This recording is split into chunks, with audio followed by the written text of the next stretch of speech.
Good morning and welcome to my YouTube channel. This is Betty Mboy, aka Mama K Awesome. And in today's video, I would like to share with you some few things that I've been practicing zenye zimenisaidia sana kuishi maisha ya amani. So if you're out there and most times watu wanakuibia amani yako ama maisha inakufanya amani yako inaenda, I'm a very peaceful woman after I knew these things. So I want to share with you and I hope they will help you too. So ya kwanza ni kuset boundaries. Yeah. Kuset boundaries zako na kustick to them na una make sure watu wako karibu na wewe wamejua. For example, mimi kuna vitu wezi niongelesha. Yeah, there are things that you cannot talk to me. If you know Betty, there are things that you cannot talk to me. You cannot just tell me anything. Hiyo ni boundary na kuaga nimeset. Kuna vitu tuweza ongelea na kuna vitu hatuwezi kugusa. So, in case uongelelee, maybe wewe ni mgeni kwa maisha yangu ama pengine wewe unijue. So it's always very very peaceful to set your boundaries, stick to them and let other people know what you can say, what they can say before you, what they can do to you, what they cannot do, wacha wajue. Nugget. Yeah, so hiyo imenisaidia sana. Kitu kingine ambayo imenisaidia ni kulimit my social media exposure. Hiyo kwanza hata nilisikia kwa mtumishi wa Mungu. There is a preacher who was preaching about it. Na nikaona ina make sense because mostly unajipata uko kwa mtandao kuanzia asubuhi mpaka jioni, umeingia TikTok, umeingia Instagram, umeingia Facebook, consuming every content that you're coming across. And I realized vitu zenye unashinda umeona pia zinaingia kwa mind, zinaingia kwa moyo. So I started limiting my exposure kwa social media. So nili unfollow all the unnecessary pages that I had followed. Because most times hata unapata umefollow vitu na watu ambao hawakusaidii mahali. Kwanza hata wanakusumbua kichwa. So nili unfollow all of them, then I followed watu wenye na learn kwao. So mostly ukiniona niko online Facebook, I'm listening to good podcasts, I'm reading good articles, ama naangalia role models wangu kenye wanafanya na vitu zenye wanaendeleza kwa maisha yao. But I remember I got a text from a friend one day kwa social media akaniambia, siku hizi nayo unajisikia celebrity, uwezi hata kucomment kwa picha zangu. And I was like, bro, do you even know I don't even see nini? Siku hizi hata si stalk watu vile kitambo nilikuwa na stalk huyu alikuwa wapi, amefanya nini. Nowadays I have specific people I follow and I watch and I read their articles na zinanisaidia. So I have limited my social media exposure. Sometimes back when I was still children kabla bado akili nilikuwa gana watch vitu wenzangu wamefanya and it really used to disturb me, unaelewa. Sasa zingine umeketi tu hivi unaingia social media unaona best yako ama schoolmate ama classmate amenunua Mercedes Benz, na wewe hapo you're still struggling, bado hata hujafind your way of life. Lakini unapata mtu anajenga, unapata mtu ako na plot, sijui amenunua plot ngapi ameweka kwa mtandao. So ilikuwa inani disturb sometimes and I know that one happens to anyone. I was like, kwani am I not working hard enough? But nikakuja ku notice I have not limited my social media exposure. Me now watch everything and anything. So that one has really helped me to live a peaceful life. Like nimejiondoa kwa hiyo story ya kuconsume kila kitu. Inaitwa sijui dump scrolling, una scroll tu unaona, una scroll unaona, hata una kitu, una intention ya kuwa hapo kwa mtandao. Siku hizi I am very intentional about what I see and what I watch and what I allow myself to engage myself into kwa social media. Another thing yenye ambayo imenisaidia mimi kuishi maisha very peacefully ni kufanya what I love. Yeah, so anytime I have a free time ama niko tu hivi, I either listen to music, I either read good articles, unaelewa. Kufanya kitu yenye ambayo napenda imenisaidia sana, kwa sababu hiyo pia inafanya mind yako haikui idle. So kama uko idle hauna kitu ya kufanya hiyo day, una make sure kuna kitu unafanya na wewe unapenda. Mimi napenda music, I like listening to music, I like listening to podcasts zenye zinanijenga. So nimekuwa nafanya hiyo nafuatilia and it has really helped me. Kwanza inanisaidia hata mentally, unaelewa. Najipata akili yangu ina develop, na learn vitu sikuwa najua because of that. Nimejipatia free time yangu nafanya kitu yenye napenda. Sometimes I also do like na sit down na learn. Unajua kuna teachers wenye wana teach online. I hope you know that. Na learn some courses through my phone or through my laptop ama tu kwa TV. Depends uko kwa environment gani your time. But having your earphones, na hii nilichanuliwa na one of my teachers. Alisema yeye huwa ana make sure hata kama anatembea from town to home kwake tu kwenda job, ana make sure ameutilize hiyo time, hajaenda akiwa idle.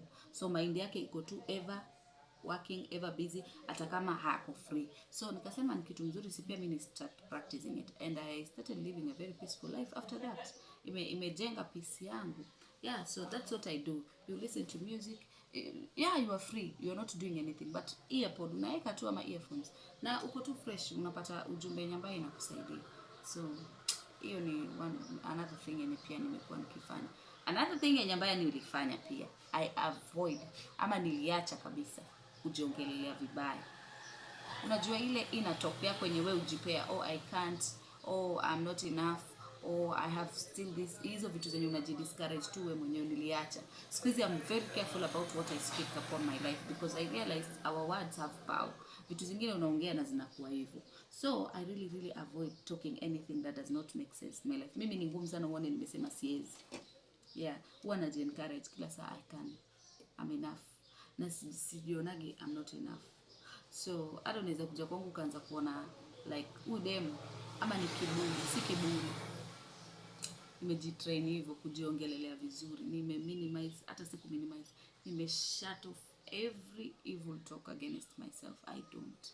So even other people wakija wakianza kusema oh nini about me mbaya, na I cancel immediately. I don't allow anyone to speak fear in my life.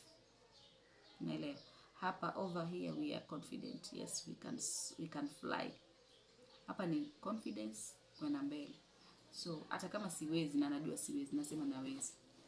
Yeah, nasema naweza. So nili avoid sana hiyo talks mbovu. Kitu kingine ambayo pia nilifanya, nili avoid kukuwa na watu wenye kila time wana complain, kila time wako na mashida zao wanataka kukumwagia, kila time wanasema vile shida nini, life ni mbaya, ni ngumu, maisha si nini. Nili avoid watu kama hao. Mimi avoid sana. I remember kitambo people would write paragraphs to me. Sijui if I'm wrong, but you will tell me.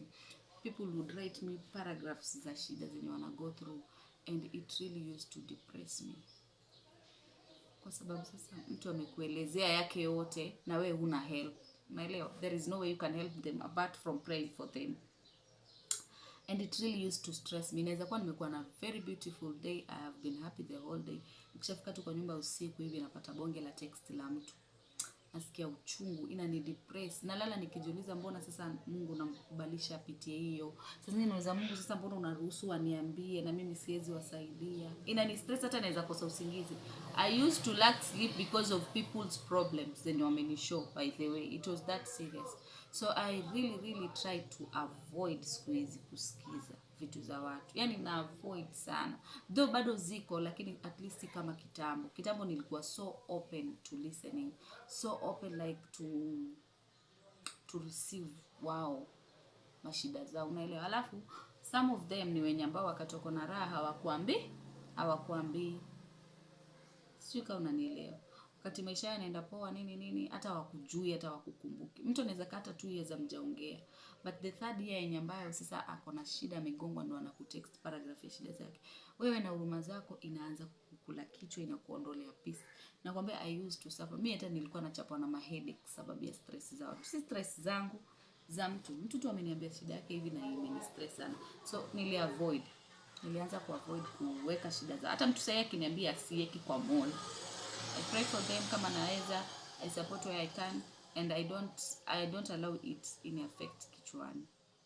Yeah, cause it's that bad. Mtu anaweza kukwambia kitu ikakuumisha kichwa, and peace yako inaenda hivyo.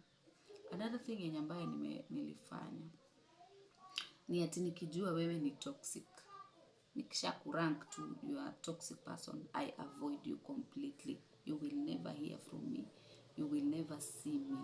Najitoa kwako 100%. Hiyo pia ilinisaidia sana, because I remember kitambo sikuwaga na hiyo idea. Nilikuwa mimi hata mtu ni toxic vipi, bado I still want that friendship, I still want that relationship, I still try and be the bigger person. So mambo ya kukua the bigger person niliachana nayo. Yeah, I'm the small person. You hurt me more than 2 times ama 3 times, I leave you na nakusahau. my life continues peaceful as long as sijakuweka kwa roho. So anytime I see somebody that is coming kuniharibia peace yangu, maybe by gossiping ama accusing me ama kuniambia kitu yenye ambayo haiendani na mimi, maadili yangu, na kutoka bro, na kutoka. Doesn't matter who you are, I leave. Yeah, I keep you so far from me. Ndio naga pia Apostle Joshua sema saying if I know you are a problematic person, I will keep you so far from my life. That is exactly what I've been doing. So if you think umenikosa sana kwa maisha, kama you don't see me anymore, just know you started taking my peace away from me. Yeah, nikisha notice tu unataka kunipotezea amani, najiondoa. Hautawahi nisikia, hutawahi niona. And I am very, very peaceful. I think hii strategy imenisaidia sana. Imenisaidia sana hii story. Another thing ni to keep your environment clean. So hiyo I've been like that because mimi naye, sorry for the noise, I've been like that from the beginning, but na feel inasaidia sana. Sometimes una feel uko low, una feel hauna moods, but once you clean your spaces, una mali huko kuna katuku clean, kuna kuga na peace, na kuja na usafi, declutter, toa hizo vitu za kitambo, tupa peana zenye unaweza peana, kana mahali tu clean. Hata kwa mahali kumejaa vitu, mimi kwanza nikiingia mahali nione colors kadhaa nyingi, vitu mingi mahali pamoja, kichwa kinaanza kuniuma. So peace yangu imeenda. But anytime nimeingia nikapata kitu iko tu, kila kitu iko mahali pake, na feel amani. So anytime I feel like ka stress kanataka kunigonga, naanza ku clear my spaces. Kuna mtu alisema it is a mental problem, sisi uchafu iko ndani ya moyo wetu ndio maana tunasafisha kila kitu. It's not, I don't think so. Sidhani kama ni ukweli. It really helps, so try it. If you know uko na manguo za kitambo za ma 90s, za ma 20s, wewe peana clear spaces, kwa tu na zile few zenye unatumia. Vitu ondoa kuweka vitu mahali pamoja zenye hazifai, toa. Pia hiyo inakusaidia kuwa na amani ya moyo. Another thing yenye ambayo pia imenisaidia sana mimi kuwa na amani ya moyo ni nilikuwa na client. So kitu kingine ambacho imenifanyia amani ya moyo ni kuwa na shukrani. You know, my second name ya AKA huwa ni Shukrani.